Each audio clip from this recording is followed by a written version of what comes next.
विषय पर चर्चा करने के पहले मैं आपको इस बात की चर्चा करना आवश्यक समझता हूँ कि कल हमें यह पूछा गया कि सर ये आप जो ये पढ़ा रहे हैं ये किस कक्षा से संबंधित सामग्री है। तो यह कक्षा 10, कक्षा 11, कक्षा 12 और कंप्यूटर विद्यार्थियों के लिए आवश्यक सामग्री। कल तक मैंने आपको मुख गुहा की चर्चा की, मुख गुहा के सारे प्रक्रम समझाए। उसके बाद भोजन का निवाला ग्रसनी द्वारा ग्रसित होकर के ग्रास नली से होता हुआ आमाशय में पहुंचता है। आज हम आपको आहार नाल के सबसे चौड़े अंग आमाशय की चर्चा करूंगा, जिसे स्टमच के नाम से जाना जाता है। तो जैसा कि आप चित्र में देख रहे हैं, यह आमाशय की संरचना है। हमारा आमाशय ऊपर से ग्रास नली और नीचे से ग्रहणी द्वारा जुड़ा होता है। यह 15 सेंटीमीटर लंबा और आहार नाल का सबसे अधिक चौड़ा भाग है, जो कि थैली नुमा होता है। इसके 4 भाग होते हैं। एक फंडिक भाग जो सबसे ऊपरी भाग है, दूसरा कार्डियक भाग जो ग्रास नली से जुड़ा होता है, तीसरा आमाशय काय जो आमाशय का सबसे बड़ा भाग है, और चौथा पाइलोरिक भाग जो ग्रहणी से जुड़ा हुआ भाग होता है। हम आपको यह बताना उचित समझते हैं, आपके दिमाग में यह बात जरूर आई होगी कि जो भोजन ग्रास नली से होते हुए आमाशय में पहुंचता है वह पुनः ग्रास नली में क्यों नहीं चला जाता। उसके पीछे यही कार्डियक भाग होता है, क्योंकि कार्डियक भाग में जो कोशिकाएं होती हैं, जब कभी दबाव आमाशय का पड़ता है तो यहाँ की कोशिकाएं संकुचित होकर के इस दरवाजे को बंद कर देती हैं, इसीलिए भोजन वापस नहीं जा पाता। अब हम चर्चा करेंगे कि आमाशय का आहार नाल और पाचन क्रिया में क्या महत्व है। तो आपको हम बता दें, आमाशय की जो भीतरी दीवार होती है वह बहुत ही मोटी, मांसल और भंजयुक्त होती है। उसके भंज अर्थात बीच बीच में बड़े बड़े गड्ढे पाए जाते हैं। उसके भंजों में जठर ग्रंथियां पाई जाती हैं। 3.5 करोड़ जठर ग्रंथियां आमाशय में पाई जाती हैं। इन जठर ग्रंथियों से जठर रस का श्रावण होता है। जठर ग्रंथियों में जठर रस का श्रावण जठर ग्रंथियों की 4 कोशिकाओं द्वारा होता है। पहली म्यूकस कोशिकाएं जो श्लेष्म का श्रावण करती हैं। दूसरी आक्जेंटिक कोशिकाएं जो यक्सियल का श्रावण करती हैं। तीसरी जाइमोजेनिक कोशिकाएं जो पेप्सिन और लाइपेज का श्रावण करती हैं। और चौथी एंटीरो एंडोक्राइन कोशिकाएं जो गैस्ट्रिन नामक हार्मोन का श्रावण करती हैं।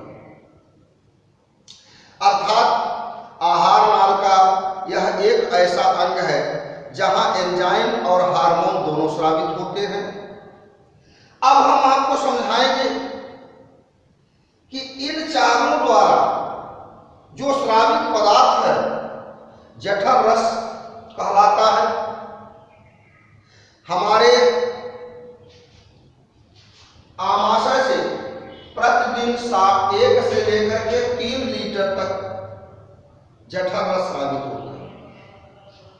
जठर रस की भौतिक व्यवस्था क्या है? यह पीले रंग का पदार्थ है। उच्च अम्लीय इसकी व्यवस्था है, अर्थात इसका पीएच मान 1 से 3 होता है। जठर रस में जो और पदार्थ पाए जाते हैं, इसकी संगठनात्मक व्यवस्था अर्थात 97 से 99% जल 0.2 से 0.5% HCl शेष अन्य पदार्थ पाए जाते हैं। अब हम आपको समझाएंगे कि जो जठर रस में स्रावित पदार्थ हैं इनके कार्य क्या है। जैसा कि मैंने आपको बताया कि म्यूकस कोशिकाएं श्लेष्म का श्रावण करती हैं। श्लेष्म एक चिपचिपा पदार्थ होता है। यह आमाशय की भीतरी दीवार को क्षतिग्रस्त होने से बचाता है, क्योंकि HCl एक अम्ल है।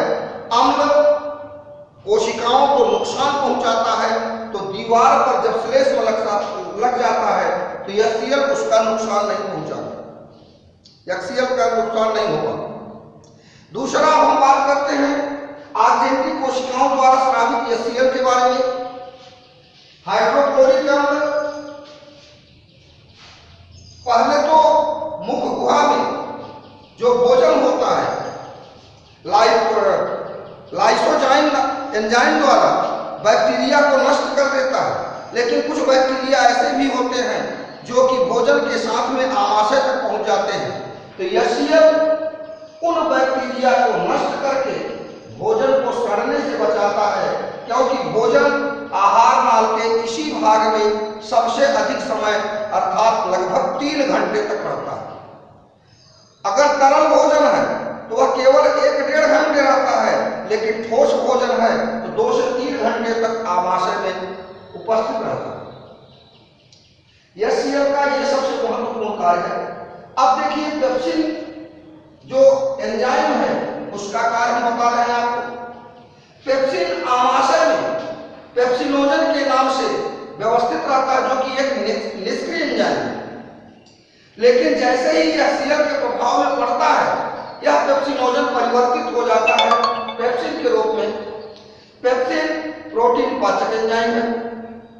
प्रोटीन भोजन में बहुत ही जटिल अवस्था में उपस्थित होता है, जिसे यह तोड़ करके सरल प्रोटीन में बदल देता है। दूसरा एंजाइम लाइपेज होता है, जो वसा अर्थात फैट का पाचन करता है। वसा अर्थात ट्राइग्लिसराइड्स, यह इसे तोड़ करके वसी अम्ल मोनोग्लिसराइड में बदल देता है। आगे हम बात करेंगे पेप्सिन के अतिरिक्त कुछ स्तनधारी प्राणियों में रेनिन नामक एंजाइम दुग्ध पाचक एंजाइम पाया जाता है, जो आमाशय में दूध का पाचन करता है। मनुष्य में रेनिन नामक एंजाइम नहीं होता। केवल शैशवावस्था में शिशुओं में कुछ समय तक के लिए रेनिन नामक एंजाइम होता है, जब तक वो मां का दुग्ध पान करते हैं। धीरे धीरे वह रेनिन नामक एंजाइम समाप्त हो जाता है और फिर मनुष्य में दूध का पाचन करने का कार्य यही पेप्सिन नामक एंजाइम करने लगता है। आगे अब हम गैस्ट्रीन नामक हार्मोन्स की चर्चा कर रहे हैं। गैस्ट्रीन नामक हार्मोन्स 2 कार्य करता है। एक आमाशय की क्रमाकुंचन गति को बढ़ाता है। आमाशय की जो क्रमाकुंचन गति के कारण ही भोजन जो मुख गुहा से ग्रासनली से होते हुए आमाशय में आया है उसको मथ करके, मखानी जैसे मट्ठा मथा जाता है, मथ करके उसको कायम में परिवर्तित कर देता है और भोजन बहुत सरल अवस्था में पहुंच जाता है।